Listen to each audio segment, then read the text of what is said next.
చేస్తున్నాం. మన ఆత్మీయ మేలు కొరకు దైవజనుల సిస్టర్ దీవెన గారు దేవుని వాక్యాన్ని మనకి అందిస్తారు. మంచిది.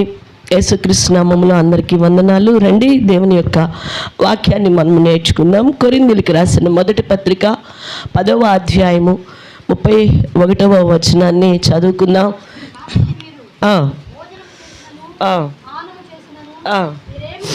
మీరేమి చేసినను సమస్తము దేవుని మహిమ కొరకు చేయండి. ఈరోజు మనం ఏమి చేసినా దేవుడు చెప్తున్న మాట ఏమో సమస్తము నా మహిమ కొరకు చేయండి అని దేవుడు చెప్తుంటే, మనం ఏం చేస్తుంటామంటే మన మహిమ కొరకు, మన ఘనత కొరకు, మన కుటుంబముల కొరకు, మన పిల్లల ఘనత కొరకు మనం చేసుకుంటూ ఉంటాం. కానీ దేవుని బిడ్డలమైన మనందరము కూడా ఏ పని చేసినా కూడా దేవుని మహిమ కొరకే మనము జీవించాలని, దేవుని మహిమ కొరకే మనము బ్రతకాలని, దేవుణ్ణి మహిమపరచాలి అని దేవుడు కోరుకుంటూ ఉన్నాడు. ప్రియ సంగమా, మరి మనము ఎలా దేవుని మహిమపరచగలుగుతాము, ఏం చేస్తే దేవునికి మహిమ వస్తుంది అనే విషయాలు 7 విషయాలు ఈరోజు నేను మీతో పంచుకుంటాను.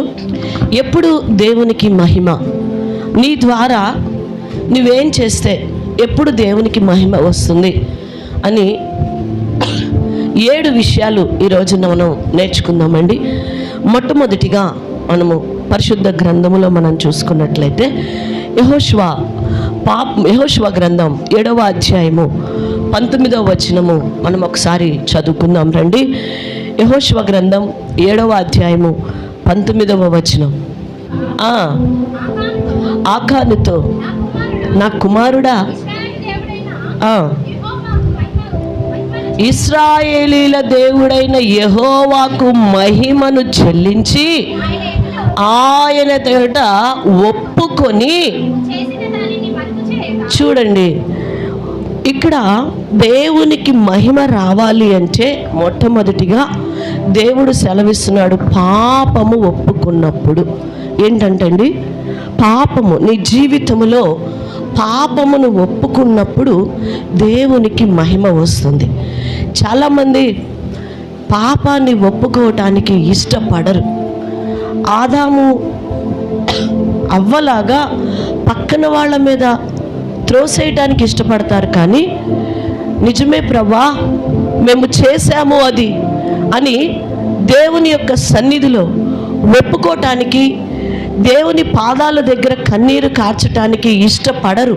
ప్రియ సంగమా, ఈరోజు ఎప్పుడు దేవునికి మహిమ, నువ్వు పాపమును ఒప్పుకున్నప్పుడు, నీ జీవితంలో పాపము నిలిచి ఉన్నంత కాలము నీ బ్రతుకు ద్వారా, నా బ్రతుకు ద్వారా దేవునికి మహిమ మనము తీసుకొని రాలేము.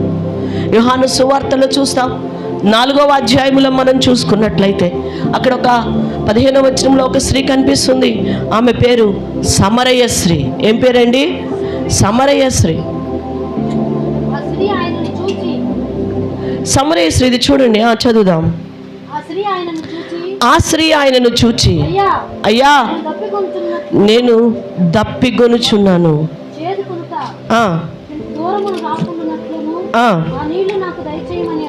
అడుగగా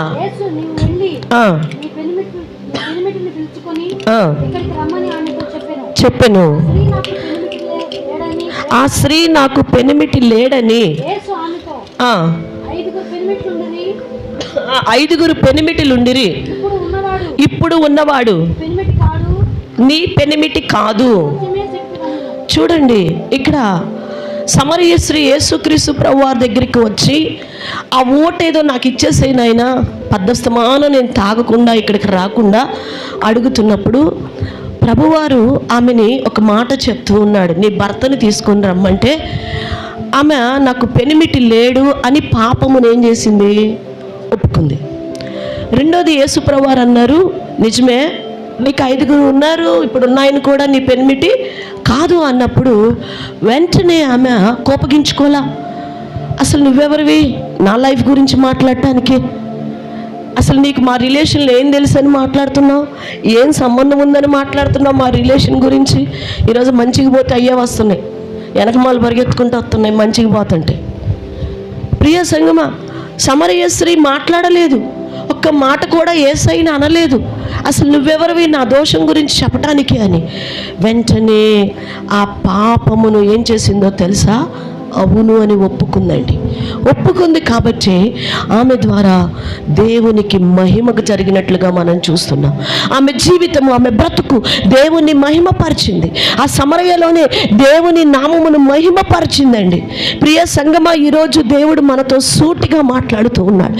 ఎంత కాలము నీ జీవితంలో మనుషులకి కనబడకుండా, తల్లిదండ్రులకు కనబడకుండా, పెద్దలకు కనబడకుండా, సేవకులకు కనబడకుండా పాపమును దాచిపెడతావు? దేవుడు ప్రశ్నిస్తున్నాడు ఈరోజు మనల్ని.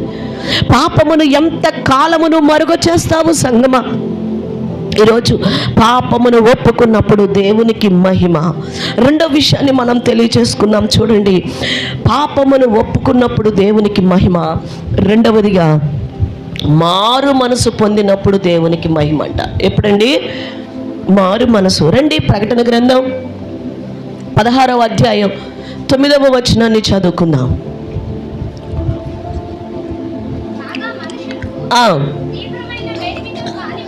తీవ్రమైన వేడిమితో కాలిపోయి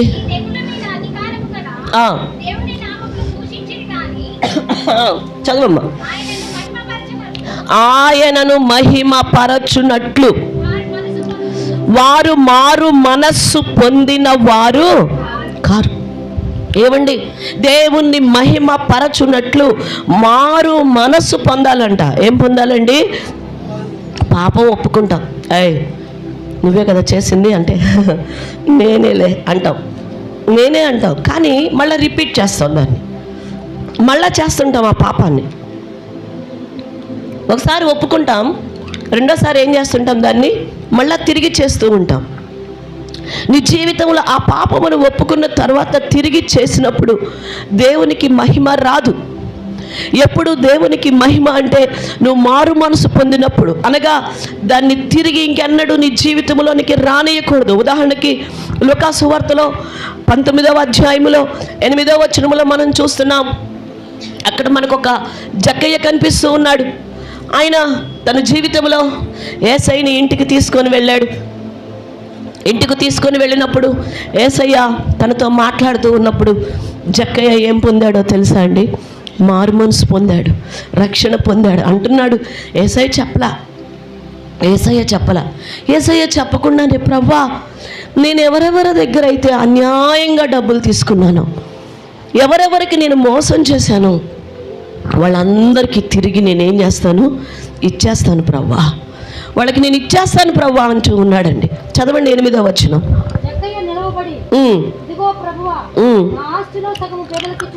సగము బేదలకు ఇచ్చుచున్నాను, ఎవని యొద్దనైనను అన్యాయముగా దేనినైనను తీసుకొనిన ఎడల అతనికి నేను ఎంత ఇచ్చేస్తాను? 4 అంతలు ఇచ్చా. అదండి మారు మనసు అంటే. అంటే దాని వైపు ఇంకెన్నడూ తిరిగి చూడకూడదు. రేపు రెండోసారి వచ్చి అన్యాయంగా వసూలు చేస్తున్నాడు అనుకోండి, వాళ్ళు ఏమంటారు? మొన్నే కదా యేసయ్య ముందు బిల్డప్ ఇచ్చావా, యేసయ్య ముందు ఫోజు కొట్టావా, తీసుకొచ్చి ఇచ్చావా, అందుకని ఇచ్చావా, ఇప్పుడు యేసయ్య లేడని మళ్ళీ అడుగుతున్నావా అంటారు. అవునా? అంటే ఎట్లాంటి మారు మనసు అంటే ఇక దాని వైపు ఎన్నడూ ఏం చేయకూడదు? తిరిగి చూడకూడదు. కానీ నీ జీవితంలో ఒప్పుకున్నవి అన్నీ కూడా ఎన్ని తిరిగి చూస్తున్నావో ఒక్కసారి పరిశీలన చేసుకో. విడిచిపెట్టావు, ఒప్పుకున్నావు, సినిమాలు విడిచిపెట్టావు, సీరియల్ విడిచిపెట్టావు, టీవీలు విడిచిపెట్టావు, తగాదులు విడిచిపెట్టావు, బూతులు విడిచిపెట్టావు, అన్నీ ఒప్పుకున్నాం, విడిచిపెట్టేశాం. కానీ తిరిగి మరలా ఏం చేస్తున్నామంట? వాటిని మరలా హృదయంలోనికి ఆస్వాదిస్తున్నాం. మరి ఎలా దేవునికి మహిమ నీ ద్వారా జరుగుతుంది? నువ్వు మరలా తిరిగి చేస్తున్నప్పుడు దేవునికి మహిమకరంగా నీ బ్రతుకు ఉండదు. దేవునికి మహిమ ఎప్పుడు అంటే నువ్వు కంప్లీట్గా మారు మనసు పొందినప్పుడు. మూడో విషయాన్ని మీకు తెలియచేస్తున్నాను.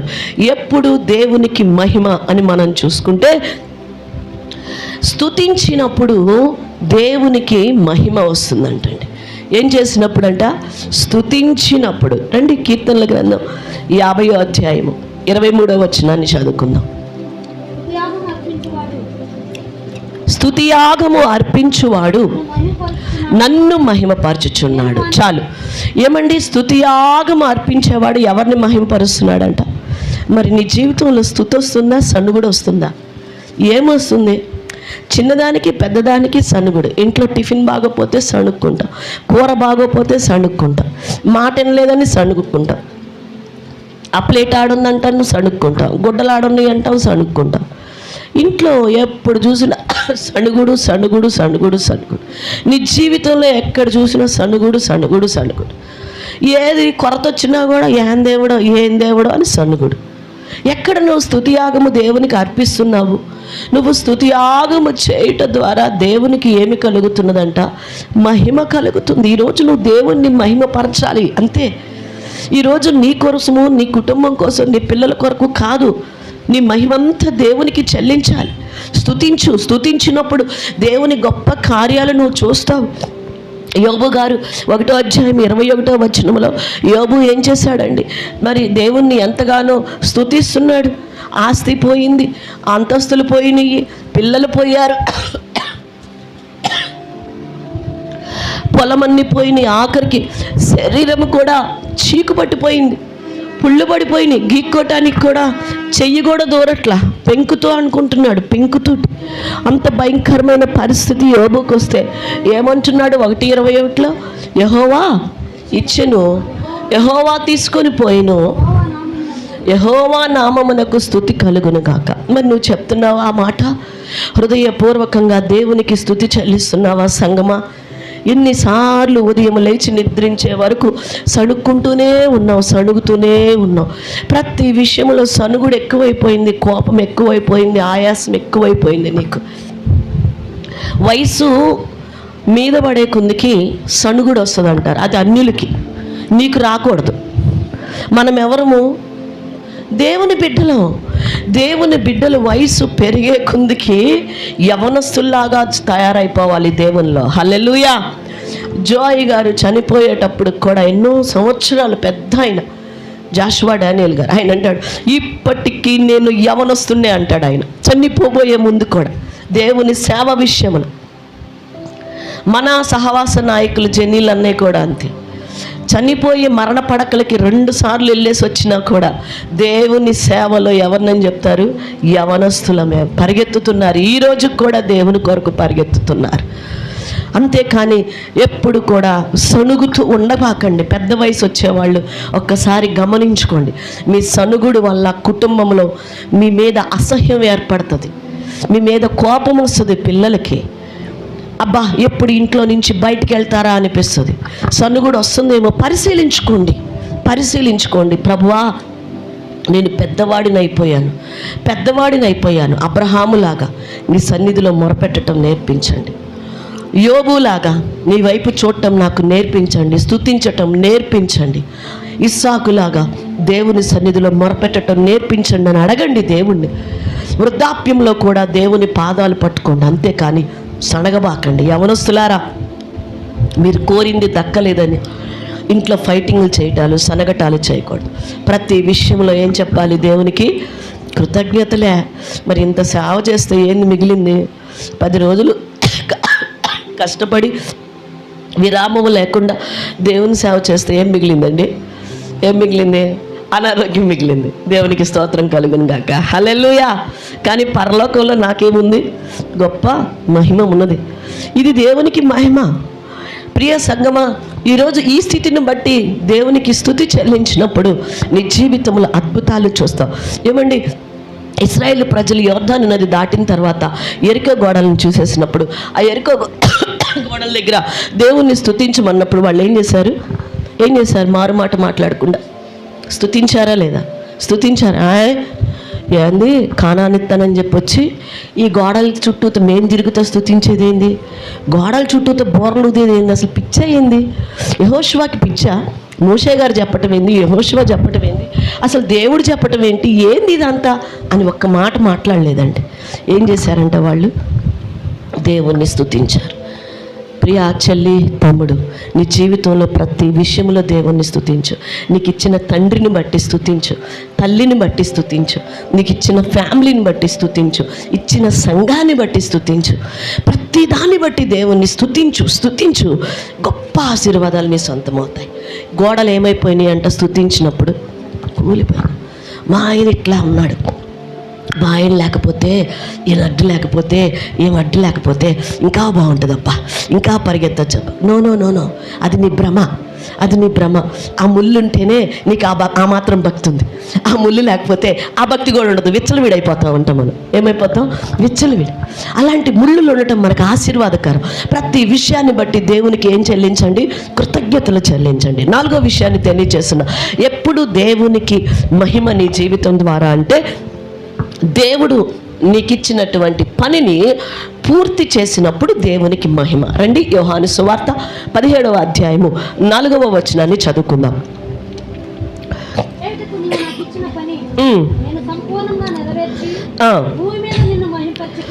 చేయుటకు నీవు నాకు ఇచ్చిన పనిని నేను సంపూర్ణముగా నెరవేర్చి భూమి మీద ఏం చేశాడంటే యేసయ్య మహిమపరిచారంట. తండ్రి ఇచ్చిన పనిని సంపూర్ణము చేసి దేవుని మహింపరిచాడు. నేను ఈ విషయం మీద మొన్న ఈ మధ్య కూడా రీసెంట్గా ఒక టాపిక్ మాట్లాడినట్టున్నాను మీతోటి. పని కంప్లీట్ అవ్వకుండా దేవుని నువ్వు మహిమపరచలేవు. నీకు ఇచ్చిన పని, నీకు ఇచ్చిన ఆయుష్ సమానంగా ఉంటాయి. ఈరోజు చాలామంది ఆ ఆయుష్ని లోకంలోనే ఖర్చు పెట్టేసుకొని లోకం కోసం పరిగెత్తి ఆ డబ్బు సంపాదించి జీవితాన్ని ముగిచ్చేసుకుంటున్నారు. కాదు, దేవుడు చెప్తున్నాడు, చాలా క్లియర్గా చెప్తూ ఉన్నాడు. ఆదివారం విశ్రాంతి దినం, వ్యాపారమును చేయక, వడ్డీకి ఇయ్యక, పనులు చేయక, అది నా దినమని గడపండి. చాలా క్లియర్గా చెప్తున్నాడు. అది ఆయన పనిని నువ్వు సంపూర్ణము చేయాలి. నీ పని చేసుకొని నీదంతా అయిపోయి కొంచెము కాదు దేవుడికి ఇచ్చేది. అసలు నీ జీవితం అంతా అయిపోయి నాకు ఎప్పుడో వచ్చి ఇవ్వకూడదు. ఒక సేవకుడు ఒక హీరోయిన్ దగ్గరికి వెళ్ళి దేవుని యొక్క వాక్యము చెప్తూ ఉండంటే ఆమె అనిందంట, నేను కొంచెం బిజీగా ఉన్నాను, బాగా పిక్చర్స్ తీసుకుంటూ బోల్డంత డబ్బు సంపాదిస్తున్నాను. ఇప్పుడే కదా సంపాదించేది, ఒక టైం వస్తుంది, ఆ టైం వచ్చినప్పుడు కొంచెం నేను అప్పుడు దేవుని గురించి ఆలోచించడానికి ప్రయత్నిస్తాను. కొద్దిగా అప్పటికి సినిమాలు తగ్గుతాయి నాకు, ఇప్పుడు బాగా ముమ్మరంగా సినిమాలు వస్తున్నాయి నాకు నా అందాన్ని బట్టి అని చెప్పేసి అనిందంట. అప్పుడు ఆ సేవకుడు ఒక కప్పు కాఫీ ఇప్పిస్తారా అంటే ఆమె కప్పు కాఫీ ఇచ్చిందంట. తెప్పించి పని ఆమె చేతిస్తే ఆ కాఫీ తాగి ఆ సేవకుడు అక్కడ పెట్టన్నాడంట, మీరు తాగండి మేడం అన్నాడంట. ఆమె ఒక్కసారి బిత్తరపోయింది. ఫస్ట్ పొరపాటున విన్నానేమో అన్నట్లుగా చూసింది. లేదు, నేను చెప్పింది కరెక్టే మేడం, మీరు తాగండి అని. బుద్ధి లేదా మీకు? ఇంత పెద్ద సేవకులై ఉండి ఎలా మాట్లాడుతున్నారు? మీ ఎంగిల్ కాఫీ నేను తాగటం ఏంటి? మరి నీ బాల్యము, నీ కౌమారము, నీ యవ్వనము అన్నీ అయిపోయి మొత్తం ఎంగిలి పడిపోయి జీవితం అంతా అయిపోయి లాస్ట్లో దేవుడా అని వస్తే నీ ఎంగిలిపడిన జీవితం దేవుడికి ఎందుకు మేడం? ఎందుకు ఎంగిలిపడిన జీవితం ఇస్తారా? పాడైపోయిన జీవితం ఇస్తారా? లోకంలో బ్రతికి భ్రష్టులైపోయి ఏదో పనికిరాని చివరి టైంలో వచ్చి దేవుడా అని ఇస్తే దేవుడు ఏం చేసుకుంటారు మేడం అన్నప్పుడు ఆమె అక్కడికక్కడే కన్నీరు కార్చిందంట. సంగమ, నీ యొక్క బాల్య దినములో నీ పిల్లలు నువ్వు చేయలేకపోయావు సేవ, నీ పిల్లల చేత చేపించు. యవన ప్రాయములో దేవుని కాడ నువ్వు మోయలేకపోయావు, నీ పిల్లల చేత మోపించు ఆ కాడ. దేవుని వాక్యము సెలవిస్తూ ఉన్నది. అపోస్తలుడైన పౌలు గారు కూడా అంటాడు, తిమోతిలకు రాసిన 2వ పత్రికలో 4వ అధ్యాయం 7వ వచనంలో అంటున్నారు. చూడండి ఏమంటున్నాడు అపోస్తలు తిమోతిలకు రాసిన 2వ పత్రిక 4:7.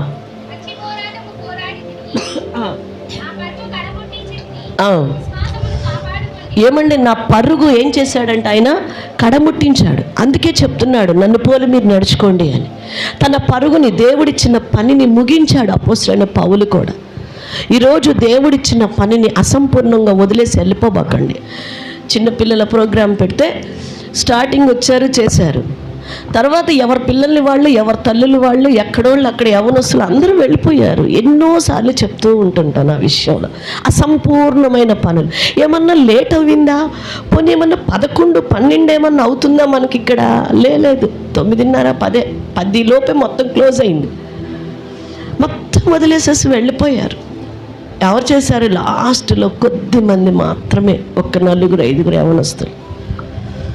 అసంపూర్ణమైనటువంటి సేవ. ఈరోజు పూర్ణమైన సేవ చేయటం నేర్చుకోవాలి మనం.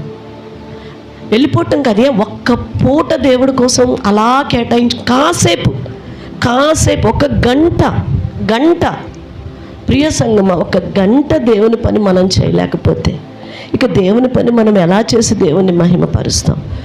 పని కంప్లీట్ అయితేనే దేవునికి మహిమ. నువ్వు వచ్చి వెళ్ళిపోతే మహిమ కాదు. నువ్వు వచ్చేసి ప్రజెంట్ వేయించుకొని వెళ్ళిపోతే దేవునికి మహిమ కాదు. ఆ పని కంప్లీట్ అయితేనే దేవునికి మహిమ. హల్లెలూయా. రండి 5వ విషయాన్ని నేర్చుకుందాం. ఎప్పుడు దేవునికి మహిమ అని మనం చూసుకుంటే, మంచి క్రియలు చేసినప్పుడు దేవునికి మహిమ. హల్లెలూయా. ఎప్పుడంట? ఇవన్నీ కూడా నా ద్వారా కదండి నేను చెప్తుంది, నేను ప్రయత్నిస్తున్నాను నా దేవుని కోసం. నీ ద్వారా దేవునికి మహిమ జరగవలసిన కార్యాలు ఇవి, నీ ద్వారా మహిమ చెందవలసిన కార్యాలు ఇవి. ఎప్పుడంట? మంచి క్రియలు చేసినప్పుడు.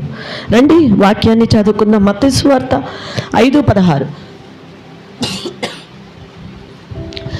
మనుషులు మీ సత్క్రియలను చూచి పరలోకమందున్న మీ తండ్రిని మహిమపరచునట్లు వారి ఎదుట మీ వెలుగు ప్రకాశింపనీయండి. ఏమండి? మీ సత్క్రియలను చూచి పరలోకమందున్న తండ్రిని ఏం చేయాలంట? వాళ్ళు మహిమపరచాలి. ఎక్కడున్నాయి సత్క్రియలు? ఉన్నాయా? మరి నాకైతే తెలియదు. మిమ్మల్ని మీరే పరిశీలన చేసుకోండి. సత్ అంటే మంచి, క్రియలు అంటే పనులు, మంచి పనులు. ఎన్ని మంచి పనులు చేస్తున్నామో నాకు తెలియదు సంగమా. బైబిల్ గ్రంథంలో ఒక ఆమె ఉన్నది, ఆమె పేరు తబిత. అపోస్తుల కార్యాల్లో కనపడుతుంది 9వ అధ్యాయం 36వ వచనములో. మరియు యొప్పేలో తబిత అని ఒక శిష్యురాలు ఉండెను. ఆమెకు భాషాంతరమున దొర్కా అని పేరు. ఆమె సత్క్రియలను ధర్మకార్యములను బహుగా చేసి ఉన్నదంట. ఎవరిని మహింపరిచిందో తెలుసు? ఆమె చనిపోతే అసలు ఆమెకు సంబంధమే లేని వాళ్ళంట అక్కడ ఉన్న వాళ్ళంతా, చుట్టుపక్కల. అసలు అయినోళ్ళు ఉన్నారో లేదో నాకు తెలియదు అని చచ్చిపోయినప్పుడు. ఆమె ఎవరెవరికైతే మంచి పనులు చేసిందో, ఎవరెవరికైతే సహాయం చేసిందో, ఎవరెవరికైతే పేదవాళ్ళని జ్ఞాపకం చేసుకుందో, వాళ్ళందరూ ఆమె కోసం గుండెలు పగిలేలా ఏడ్చి పోయి పేతురు గారిని తీసుకొచ్చారంట. మా కోసం ఇన్ని మంచి పనులు చేసిందయ్యా, ఏమైనా బ్రతికిచ్చు. చచ్చిపోయిన ఆమెను ఏం చేయమంటున్నారు? బతికించమంటున్నారు. ఆమెను బతికిచ్చింది సత్క్రియలే. ఆ మంచి క్రియలు ఆమె జీవితాన్ని బ్రతికించినాయి. సంగమా, ఈరోజు మంచి క్రియలు. కొర్నేలి కూడా దాన ధర్మాలు చేస్తూ ఉన్నాడంట. కొర్నేలి చేసిన కార్యాలు, ధర్మాలు ఎక్కడికి వెళ్ళి? దేవుని సన్నిధికి వెళ్ళినాయి. ఈరోజు మంచి పనులు చేయటానికి ప్రయత్నించాయి. ఇతరులను బాధ పెట్టే పనులు, ఇతరుల కీడు కోరుకునే పనులు మనకొద్దు. ఇతరుల మేలు కోరుకునే పనులు మనము చేద్దాము. ఇతరుల క్షేమము కోరే పనులే మనం చేద్దాం. నోరు ఉంది కదా అని ఈ మధ్య ఆయన ఎవరో తెలియదు కానీ మన యొక్క వెస్లీ అక్క మీద ఒక నెపం వేశారు. ఈ యొక్క మన పాస్టర్ పగడాల గారి కేసులో 10 లక్షలు మతోన్మాదుల దగ్గర నుంచి తీసుకుందన్నట్లుగా ఒకలాంటి బ్లేమ్ వేశారు ఒక సావుకురాలి మీద. చూడండి, నోరు ఉందని ఏది పడితే అది, ఎలా పడితే అలా చెప్పేసేయకూడదు. ఈరోజు మంచి క్రియలు చేయాలి, మంచి పనే చేయాలి నీ జీవితంలో. నువ్వు చేతనైతే మంచి చేయలేకపోతే సైలెంట్గా ఉండిపోమంటున్నాడు దేవుడు. సైలెంట్ సిట్, కూర్చొని చేసేవాళ్ళని చూస్తుండ అంతే. ఎందుకంటే మనకి చేత కాదు. నేను చాలాసార్లు నేను చేయలేను, నేను కూర్చుంటాను అంతే. అలా కూర్చుంటా, వాళ్ళే చేస్తుంటారు. చాలాసార్లు స్త్రీలు చేస్తుంటారు, యవనస్తులు, పురుషులు చేస్తూ ఉంటుంటారు. నేను కూర్చుంటా, ఎందుకంటే నేను చేయలేను. ప్రియ సంగమా, ఈరోజు మంచి క్రియలు చేయటానికి ప్రయత్నం వచ్చాయి. మంచి క్రియలు చేయటానికి ప్రయత్నం. దాని ద్వారా ఎవరికి మహిమ వస్తుందో తెలుసా? దేవునికి మహిమ వస్తుంది నీ ద్వారా. 6వ విషయాన్ని తెలియజేస్తున్నాను. దేవునికి నీ ద్వారా ఎప్పుడు మహిమ అని మనం చూస్తే, నీవు ఫలించుట వలన తండ్రైన దేవునికి మహిమ అంటండి. రండి యోహాను సువార్త 15వ అధ్యాయము 8వ వచనాన్ని చదువుకుందాం. మీరు బహుగా ఫలించుట వలన నా తండ్రి మహిమపరచబడు. మనము బహుగా ఫలించుట వలన ఎవరికి మహిమ వస్తుందంటండి? తండ్రికి మహిమ. ఈరోజు నువ్వు ఫలించాలి. మరి దేవుని యొక్క వాక్యంలో మరి మనము చూసుకున్నట్లయితే, ప్రియుడా నీ ఆత్మ వర్ధిల్లుచున్న ప్రకారం అన్ని విషయములు ఏం చేయమన్నాడు దేవుడు? వర్ధిల్లు అంటే ఫలించు, ఫలించాలి. ఈరోజు ఫలింపు లేని జీవితం అలా ఉండకూడదు. అటు ఆత్మ సంబంధంగా ఫలించాలి, శరీర సంబంధంగా కూడా ఫలించటం మనం నేర్చుకోవాలి. రెండు విధాల మన ఫలభరితమైన జీవితం ఈక్వల్గా ఉండాలి, ఈక్వల్గా. కొంతమంది ఫలిస్తే లోక సంబంధమైన ఆశీర్వాదాల్లో వెళ్ళిపోతారు, ఆత్మ సంబంధమైన డౌన్ అయిపోతారు. కొంతమంది ఆత్మ సంబంధం అయిపోతారు శరీర విషయంలో. చాలా అలా కాదు, మనం అన్ని విషయాల్లో ఫలించాలని దేవుడు. ఎందుకంటే ఆయన మన రాజు అండి, మన రాజు. మనకి ఇవ్వకపోతే ఎవరికి ఇస్తాడు? మనల్ని జ్ఞాపకం చేసుకోకపోతే ఎవరిని జ్ఞాపకం చేసుకుంటాడు? ఎవరిని జ్ఞాపకం చేసుకుంటాడండి? 10 రోజులు 8 రోజులు CBC పెట్టామంటే ఆషామాషిన. ఈసారి మనం ఫుల్ డే పెట్టేశాం, రూపాయి లేకుండా ఒక ముందడిగేశాం విశ్వాసంతో. ఎంతమంది కదిలించారు దేవుడు, ఎంతమంది హృదయాలను కదిలించారు దేవుడు. పిల్లలకి ఎంత పుష్కలమైన ఆహారం పెట్టారు, అసలు ఊహించామా మనము? ఎక్స్పెక్ట్ చేసామా? ఎవ్రీడే మధ్యాహ్నం మంచి విందు, పొద్దున పూట స్నాక్స్, సాయంత్రం పూట స్నాక్స్. అసలు వాళ్ళ గిఫ్టులేంటి, 2 గిఫ్టులు వాళ్ళకి.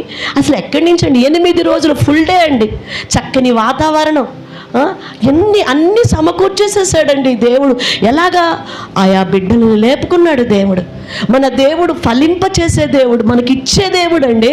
మనం ఏడిస్తే ఆయన చూసే దేవుడు కాదు. ఆయన తట్టుకోలేడు, మనం ఏడిస్తే తట్టుకోలేడండి, అస్సలు తట్టుకోలేడు. నా చిన్నపిల్లప్పుడు నేను ఏదైనా ఏడుస్తుంటే మా నాన్న అసలు తట్టుకోలేడు. మా అమ్మ కాదు, మా నాన్న తట్టుకోలేడు నేను చిన్నప్పుడు ఏడిస్తే.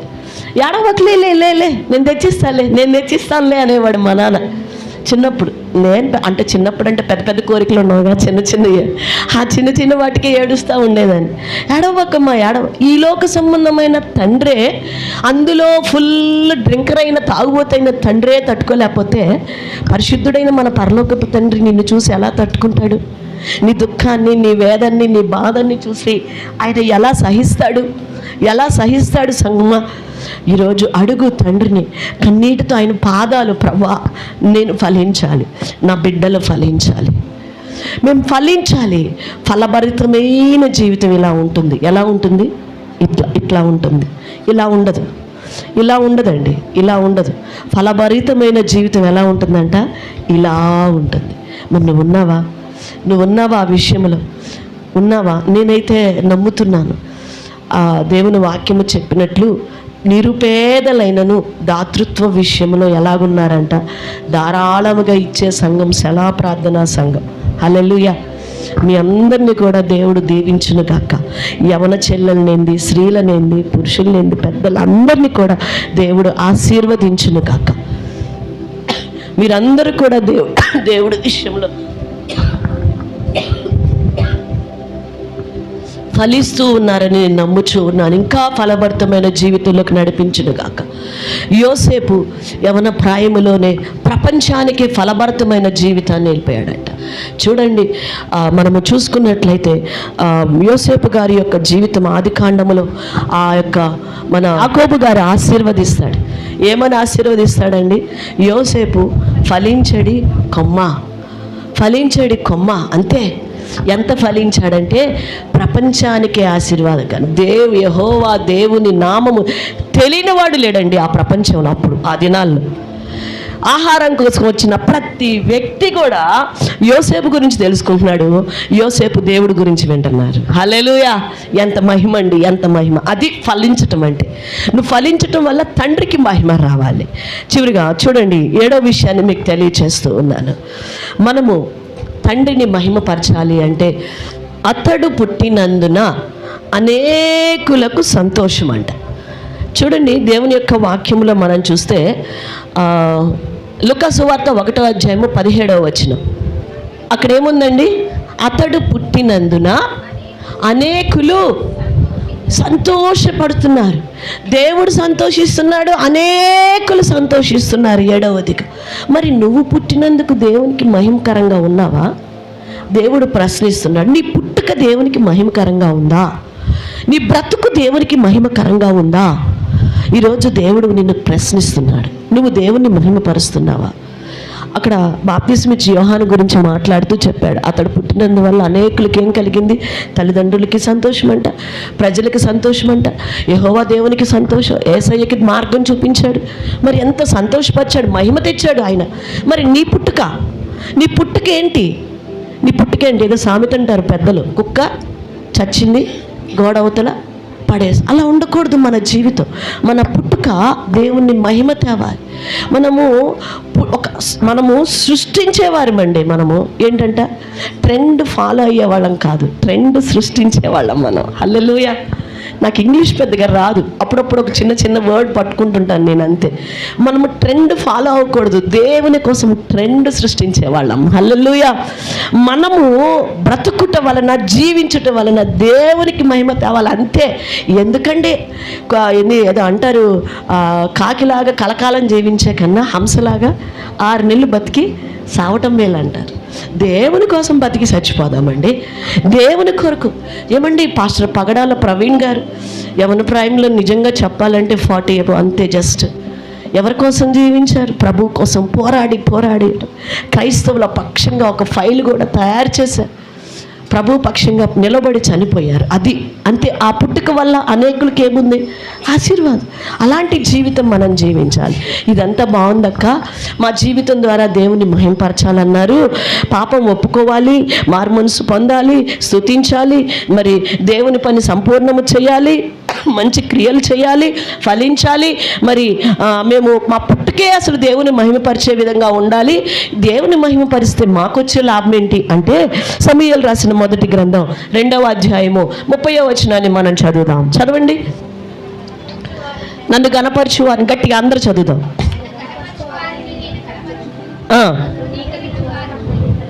అంటే దేవుని నువ్వు మహిమపరిస్తే, దేవుని నువ్వు గణపరిస్తే, దేవుడు నిన్నేం చేస్తాడంట? నిన్నేం చేస్తాడు? నిన్ను గణపరుస్తాడు, నిన్ను మహిమపరుస్తాడు దేవుడు.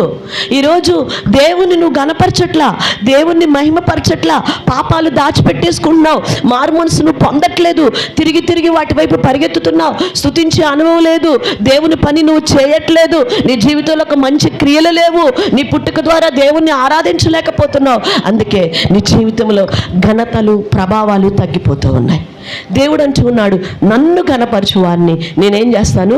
గణపరుస్తాను. నువ్వు దేవుణ్ణి మహిమపరచు, దేవుడు నిన్ను, నీ కుటుంబాన్ని మహిమపరుస్తాడు. హల్లెలూయా.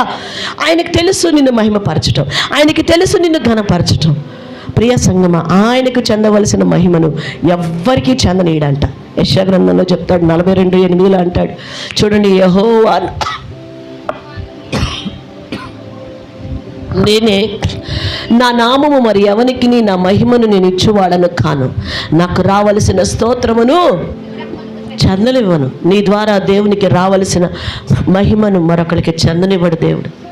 ప్రియ సంగమా, నువ్వు దేవుని మహింపరచు, దేవుడు నిన్ను మహింపరుస్తాడు. నువ్వు దేవుని గణపరచు, దేవుడు నిన్ను గణపరుస్తాడు.